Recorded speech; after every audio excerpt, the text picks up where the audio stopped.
ഇലകൾ തമ്മിൽ തൊടാതിരിക്കാൻ പരസ്പരം നമ്മൾ അകറ്റി നട്ട മരങ്ങൾ മണ്ണിൽ വേരുകൾ കൊണ്ട് കെട്ടിപ്പിടിക്കുന്നു എന്ന് പറയുമ്പോൾ ഈ സാമൂഹിക സാഹചര്യത്തിന്റെ ഈ കലുഷമായിട്ടുള്ള ഒരു അനുഭവത്തിന്റെ ഇടയിൽ ഈ വർഗീയ ധ്രുവീകരണത്തിന്റെ പോളറൈസേഷന്റെ ഒരു സാമൂഹിക പശ്ചാത്തലത്തിൽ ജീവിക്കാൻ വിധിക്കപ്പെട്ട ഒരു മനുഷ്യന്റെ ഇത്രയും കാലത്തെയുള്ള അസ്വസ്ഥതയാണ് ഒരു മരുന്നായി ഈ മനുഷ്യനിക്ക് പ്രയോഗിക്കാൻ ഒരു കവിതയായി പുറത്തു വരുന്നത് എന്ന് നമുക്ക് കാണാൻ പറ്റും. ഇങ്ങനെയാണ് ഓരോ കവിതകളും, എങ്ങനെയാണോ ഓരോ കഥകളും.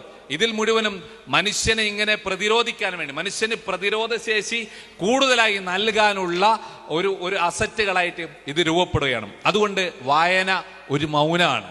കണ്ണുകൊണ്ടാണ് വായിക്കുന്നത്, വായ കൊണ്ടാണ് വായിക്കുന്നത് എന്ന് പറയാമെങ്കിലും വായന സംഭവിക്കുന്നത് കണ്ണുകൊണ്ടാണ്. കണ്ണുകൊണ്ടുള്ള നിരന്തരമായ വായനകൾ നമ്മുടെ തലച്ചോറിന് വയസ്സാകാതെ കുറച്ചുകൂടി യുവത്വത്തിലേക്ക് ഇങ്ങനെ കൊണ്ടുപോകും. അപ്പോൾ നമുക്ക് മിണ്ടേണ്ടടുത്ത് മിണ്ടാനുള്ള ശേഷി നമുക്ക് തലച്ചോർ പിന്നെയും നൽകിക്കൊണ്ടിരിക്കുമെന്നാണ്.